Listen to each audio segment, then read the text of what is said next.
প্রিয় শ্রোতা বন্ধু, শুনছেন রেডিও মহানন্দ ৯৮.৮ FM, জীবনের কথা জীবনের সুর। কাছে থেকে বন্ধু অনুষ্ঠানে আপনাদের স্বাগত জানাচ্ছি। দেশ এবং দেশের বাইরে থেকে আসা আমাদের যে সমস্ত বন্ধুরা রয়েছে তাদের নিয়ে সাজানো এই অনুষ্ঠান। আজকের অতিথি রয়েছেন জীবন চন্দ্র পাল, পল্লী কর্মসহায়ক ফাউন্ডেশন PKSF এর অ্যাসিস্ট্যান্ট ম্যানেজার হিসেবে তিনি দায়িত্ব পালন করছেন এবং সেই কর্মসূত্রেই চাঁপাইনবাবগঞ্জ এসেছেন প্রয়াস মানবিক উন্নয়ন সোসাইটির কার্যক্রম দেখভাল করার জন্য। আমরা স্বাগত জানাচ্ছি আপনাকে। জি, ধন্যবাদ। আমরা আসলে জানতে চাই আপনার কাছে যে আপনার দেশের বাড়ি এবং সেই দেশের বাড়িতে কিভাবে একেবারে শৈশব জীবনটি পার করলেন। আমার জন্ম আসলে গাজীপুর জেলায় কালীগঞ্জ থানার একটা গ্রামে। আমি গ্রামের ছেলে, গ্রামে বড় হয়েছি। আমার বয়স যখন 10 তখন এই আগ পর্যন্ত আমি গাজীপুরই ছিলাম, বাবা মা সহ। এরপর আমরা নরসিংদী শিফট করে ফেলি। সো নরসিংদীতে এরপর বড় হওয়া, তো বলতে পারি যে born in Gazipur and brought up in Narsingdi. ওইখানেই আমার স্কুলিং। আমি স্কুলে গিয়েছি নরসিংদী একটা স্কুলে, তারপর কলেজও ওখানেই কলেজ শেষ করে তারপর ঢাকায় পড়াশোনার জন্য ঢাকায় এসেছি 2016 সালে। ছোটোবেলার কথা যদি বলতে চাই, আসলে আমি জন্মটা খুবই একদমই গ্রামে। সো গ্রামের পরিবেশের সাথে আমি খুবই অভ্যস্ত বা আমার ভালো লাগে। আমি গ্রামটাকে এখনও মিস করি। ওইখানে আমাদের যেই এক্সটেন্ডেড ফ্যামিলি থাকে, আমাদের বাবা, জ্যাঠা, কাকা, ওনাদের নিয়ে খুবই জমজমাট একটা পরিবার ছিল। এখন এটা আস্তে আস্তে সময়ের প্রয়োজনে ভেঙে যায়। সো এক একজন এক এক দিকে চলে গেছে এরকম। এখন আমি আমার ফ্যামিলিতে আমার বাবা, মা আর আমার ছোট ভাই একটা আছে। তো এই নিয়ে পরিবার। আসলে যে বিষয়টি জানতে পারলাম যে দুইটি জেলায় আপনি সংযুক্ত করে ফেললেন। একটি হচ্ছে জন্মসূত্রে গাজীপুর এবং যেটি হচ্ছে যে আপনি পড়ালেখা করেছেন সেইখানে খুব একটি স্মৃতিময় সময় কাটিয়েছেন, সেটি হচ্ছে নরসিংদীতে। এই দুইটি জেলাকে কিভাবে আপনি মূল্যায়ন করবেন, কোনটি বেশি ভালো মনে হয়? আমার কাছে তো ডেফিনেটলি আমার জন্মস্থানটাই আমার সবার আগে এগিয়ে রাখবো। কিন্তু আসলে নরসিংদী আর গাজীপুর পাশাপাশি দুইটা জেলা, একদমই পাশাপাশি। তো ওইখানে খুব একটা তফাৎ বোঝা যায় না যে এটা নরসিংদীতে এরকম, গাজীপুরে এরকম।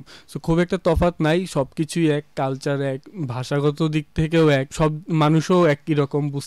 করতে পারছেন মানে বুঝতে পারা যায় না যে নরসিংদীর মানুষ এই গাজীপুরের মানুষ। এটা খুবই টাফ। যদি একদমই ধরেন যে দুইটা নরসিংদীর খুবই একটা গ্রামের মানুষকে আনেন, গাজীপুরের আর একটা গ্রামের মানুষকে আনেন, তাহলে হয়তো তফাৎ করতে পারবেন, কিন্তু ইন জেনারেল আসলে পারা যায় না। সো আমার কাছে দুইটাই ভালো লাগে, গাজীপুরটাও ভালো লাগে, নরসিংদীতে আমি তো ছোটবেলায় 10 বছর বয়সে নরসিংদী চলে এসেছি। সো গাজীপুরের অত মেমোরিজ নাই, কিন্তু নরসিংদীতে আমার বন্ধু বান্ধব, স্কুল কলেজ যেহেতু এখানে ছিল, সব বন্ধু বান্ধব ওখানে আছে, ওইখানে অনেক মেমোরিজ আছে। পাশে একটা হাই স্কুল ছিল, ওখানে খেলার মাঠ ছিল, ওখানে ক্রিকেট খেলেছি, ফুটবল খেলেছি, পুকুরে সাঁতার কেটেছি, অনেক স্মৃতি আছে। হ্যাঁ, আরেকটি কথা যেটি বলছেন যে পারিবারিক সূত্রে আগে একটা বড় পরিবার ছিল, অনেকের সাথেই ছিলেন, বাট এখন প্রয়োজনের তাগিদেই ছোট হয়ে গেছে। আপনি কি এই সময়ে কিন্তু আমরা দেখি যে শহরে যারা বাস করে এবং গ্রামেও বাস করে, কালচারটা গ্রাম পর্যন্ত চলে এসেছে যে ছোট পরিবার থাকতে বা একাকেই থাকতে খুব ভালোবাসে। আবার পরক্ষণে দেখা যায় যে না, আগের যে সময়টাই ভালো ছিল, ওই সময় যদি ফিরে যাইতাম। আপনি কোনটাকে বেশি ভালোবাসেন? এটা আসলে বাস্তবতা, যেটা আমাদের দেশ আগাচ্ছে, অর্থনীতি আগানোর সাথে সাথে এরকম আসলে হয়ে যায় যে ছোট ফ্যামিলি, ঝামেলা কম। ওই সময়টা, যে সময়টা একটু ফ্যামিলিতে বড় ফ্যামিলি হলে অনেক কাজ দায়িত্ব থাকে, ওই কাজ তো ছোট ফ্যামিলি হলে করা লাগে না।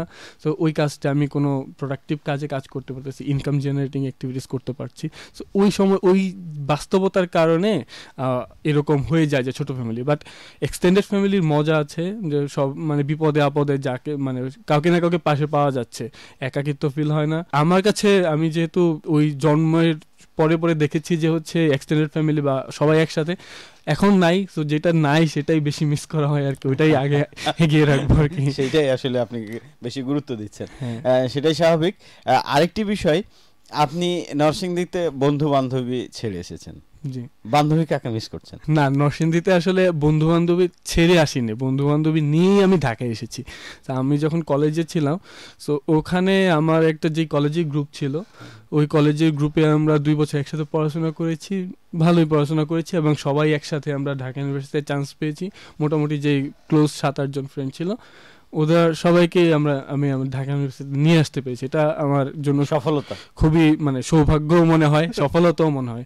এবং এই সফলতাটা আমি ধরেও রাখতে পেরেছি কেমন, আমি পিকেএসএফ এ যখন এসেছি তখন আমার কলেজের এক ফ্রেন্ড, ইউনিভার্সিটির আরও 2 ফ্রেন্ড, টোটাল 4 জন আমরা পিকেএসএফ এ একসাথে একই পোস্টে একই দিনে জয়েন করেছি। সো এই ব্যাপারটা আরেকটি মজাদার। হ্যাঁ, এইখানে আরেকটি লিঙ্কেজ তৈরি হয়ে গেল। আপনি নরসিংদী থেকে ঢাকা ইউনিভার্সিটি, এবং সেখানে কিন্তু বন্ধু এবং বান্ধবী নিয়ে একসাথে ভালো মতো সময় পার করেছেন। এই বিশ্ববিদ্যালয় সময়টা কিন্তু অনেকটা সহজ পথে নিয়ে যায়, আবার বাঁকা পথেও নিয়ে যায়। যদিও আপনি সহজ পথে এসেই কর্মক্ষেত্রেও 2 জনকে নিয়ে আসতে পেরেছেন, সেটা ভালো কথা।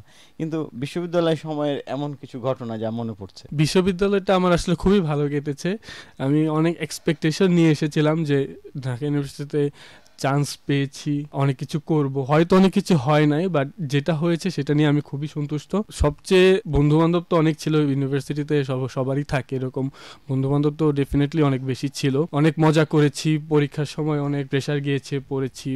ওই স্মৃতিগুলো তখন মনে হয়েছে যে এগুলা থেকে বাঁচতে পারলে হাফ ছেড়ে বাঁচি। এখন মনে হয় না, ইউনিভার্সিটির লাইফটাই ভালো ছিল।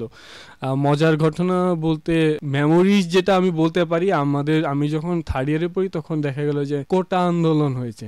তো আমরা আসলে ওই রাজনৈতিক উত্তেজনাটা খুব একটা দেখিনি। আমরা যখন বড় হচ্ছি তখন তো দেশ তো রাজনৈতিকভাবে অনেক স্থিতিশীল একটা দেশ হয়ে গেছে অলরেডি। সো আমরা উত্তেজনা বা ওই জিনিসটা দেখিনি, কিন্তু ঢাকা ইউনিভার্সিটি আসার পর একদম কোটা আন্দোলনের সময় আমরা দেখলাম যে মানে দেশের ছোট একটা ঘটনা থেকে যে কত ডালপালা ছড়াতে পারে, কত কিছু। আমরা আসলে রাজনৈতিকভাবে সচেতন হওয়া বলা যায় যে ওই ঘটনাটা দেখে, যে দেশে কোথায় কিভাবে চলে, কিরকম হয়, কেন হয়। অনেক সময় দেখা যায় ছোট থাকতে, কলেজে থাকতে এটা কেন হচ্ছে আমি জানি না, বুঝতে পারছি না, এটা হয়তো অন্য কোনো কিছু আছে। বাট যখন আমি ইউনিভার্সিটিতে আসলাম, অনেক কিছু প্রত্যক্ষ করলাম, অনেক কিছু চোখের সামনে দেখার সৌভাগ্য হলো। তো তখন মনে হচ্ছে আমি রিলেট করতে পারা শুরু করলাম যে আচ্ছা, এটা এই কারণে হয়, এটা এই জন্য হয়, মানুষজন এইভাবে ভাবে, এই কাজটা এই জন্য হচ্ছে। সো ওই জিনিসগুলো আমার কাছে খুবই মজা লাগতো, কারণ আমি তখন বুঝতে পারতাম যে আচ্ছা, এই কাজটা এই জন্য হচ্ছে। সো এই বুঝতে পারার ফিলিংসটা সবচেয়ে বড় শিক্ষা আমি মনে হয় ইউনিভার্সিটি থেকে এটাই পেয়েছি, যে আমি এখন দেশ কিভাবে চলে, পৃথিবী কিভাবে কাজ করে, এই জিনিসটা আমি বুঝতে পারি এখন মোটামুটি। অন্য দেশের সাথে কম্পেয়ার করলে বাংলাদেশকে কোথায় রাখবেন? বাংলাদেশকে খুবই প্রমিজিং একটা দেশ। আমাদের এখন ইউথ জনগোষ্ঠী অনেক বেশি, আমাদের বয়সী জনগোষ্ঠী অনেক বেশি। সো এটা আমাদের অনেক বেশি পটেনশিয়াল আছে, আমাদের কাজ করার অনেক জায়গা আছে। আমরা অনেক রেমিটেন্স আনছি, আমরা আরএমজি এক্সপোর্ট করছি, অনেক ভালো করছে। আমরা 3rd largest exporter of RMG. বাংলাদেশের পটেনশিয়াল অনেক বেশি আছে, সুষ্ঠুভাবে কাজে লাগাতে হবে। আরেকটি বিষয়, আপনি পল্লী কর্মসহায়ক ফাউন্ডেশনে যোগদান করেছেন, এখানে আপনার কেমন লাগছে? পল্লী কর্মসংস্থান ফাউন্ডেশনে আমার খুবই ভালো লাগছে। যেটা আমি বললাম, আমি আসলে যাদের সাথে জয়েন করেছি তারা সবাই মোটামুটি আমার পরিচিত বা আগে বন্ধু বান্ধব এরা।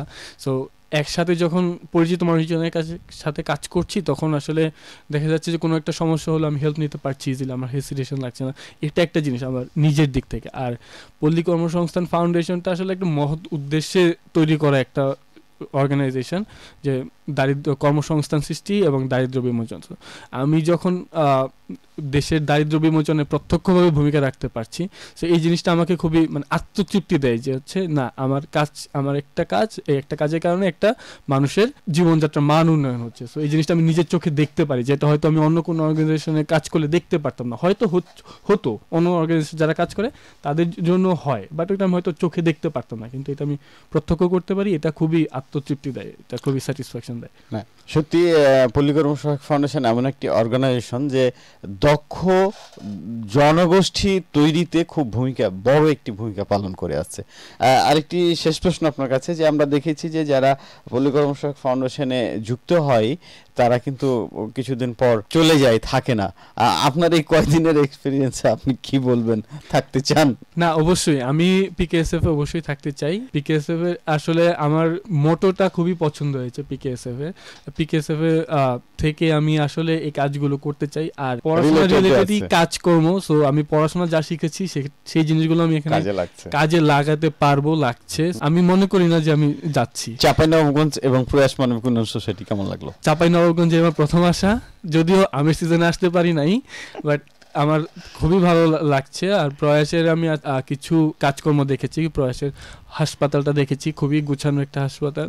তারপর প্রয়াসের একটা ইন্টিগ্রেটেড এগ্রিকালচার ফার্মটা দেখেছি, ওটা আমার কাছে মনে হয়েছে যে নিজেই মানে ওটা একটা ছোট ইকোনমির মতো, যে ওইখান থেকে যা উৎপাদিত হচ্ছে আবার ওইখানেরই কাজে লাগছে। ওখানে আমরা ড্রাগন ফলের একটা বাগান দেখেছি, এতগুলো মানে এরকম আমি আসলে আগে জানতাম না যে ড্রাগন ফলের একটা গাছে থেকে 40 বছর পর্যন্ত ফল পাওয়া যায়। এটা আমার কাছে খুব ভালো লেগেছে। আর নতুন নতুন অনেকগুলো দেখলাম যে হচ্ছে আমের ধরন আছে, আম গাছ আছে, হ্যাঁ ওই জিনিসগুলা ভালো লেগেছে খুব। আমের সময়ে চাঁপাইনবাবগঞ্জে আমন্ত্রণ থাকলো, অবশ্যই আসবো, চিন্তা আছে। আর আপনার সফলতা কামনা করছি, পল্লী কর্মসহায়ক ফাউন্ডেশনে আপনার স্থায়িত্ব কামনা করছি। প্রিয় শ্রোতা বন্ধু, এতক্ষণ ছিলেন আমাদের মাঝে অনুষ্ঠানে অ্যাসিস্ট্যান্ট ম্যানেজার পল্লী কর্মসহায়ক ফাউন্ডেশনের জীবন চন্দ্র পাল, আর আমি ছিলাম তাকিউর রহমান। নিয়ে যাচ্ছি আপনাদের মূল আয়োজনে।